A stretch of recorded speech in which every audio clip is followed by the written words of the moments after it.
Today we'll be taking a look at my Diamondback Synchro Pro and comparing it to my old Trek 4900. If you're just popping in on this review, then you might be thinking that's a weird comparison to make, but it's very relevant to my subscribers. Over the last year, we used this bike to learn how to bunny hop, perform trials techniques, and even ride skate park, so my Diamondback has big shoes to fill. Indeed, it seems suited for the job. Many companies are adding super aggressive hardtails to their lineups, with slack head tubes, disgustingly wide bars, and no-nonsense drivetrains. Bring it on. I feel like this category was designed especially for riders like me. Before we go on to the rest of the bike, note that I threw some stems and sealant in these wheels and made them tubeless. Also, I added a KS Lev Integra dropper post, using the port back here for the cable. It looks nice and clean with the release routed through the seat tube. So clearly this bike is an upgrade over my Trek. Literally every part on it is better than what you see here. But what about the handling? The wheels, tires, frame, and handlebars are all bigger, which you would think would have some effect on its maneuverability. The Synchro does feel bigger, and there are times on the trails, particularly on tight turns, where the Trek just feels easier to manage, but that's pretty much where it ends. One thing you've all seen is how the Trek was able to handle the skate park almost like a BMX. The 26-inch wheels and small frame would have a lot to do with this. Because I've pushed the Trek to its absolute limits, it's easy to assess where the Diamondback is better and where it falls short.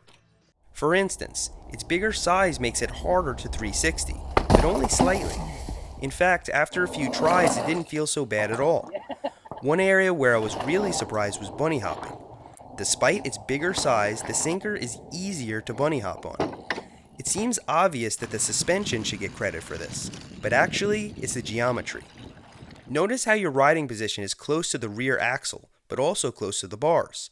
While this design could result in a ridiculously short bike, the slack head tube angle makes up for it, positioning the front wheel further away. This seems to be a deadly combination for hopping, at least for me. Speaking of the slack head tube angle, it's noticeably better for descending. When the bike is angled down a slope, the fork points outwards to absorb the bumps more directly. On a hardtail, you can use all the help you can get on descents, so this is a nice feature. On to the components. It's no secret that I like race face. In fact, my drivetrain hasn't changed much at all. The biggest difference here is that I've gone from a 10-speed to an 11-speed, and from Shimano XT to SRAM GX. I appreciate the lighter touch required to shift the GX, but also the military-grade build quality of the Shimano. They're both great derailleurs, and you can't really go wrong with either one.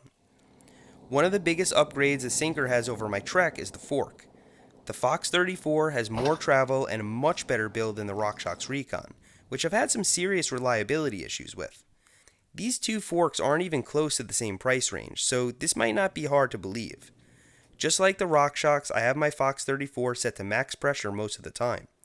Originally, I didn't have it set to max, and I bottomed it out hard. To be completely fair, I don't think this is what Fox expects you to do with a new trail fork. So that's pretty much it. Having this new bike has made me want to ride trails more. I've gotten some funny comments from fellow riders though, like, "Where'd you get that? Sports Authority?" Obviously, they're alluding to the fact that Diamondback also offers budget bikes found at many retail stores. As soon as we get out on the trails though, they can clearly see that this Diamondback is nothing to joke about. Thanks for riding with me today, and I'll see you next time.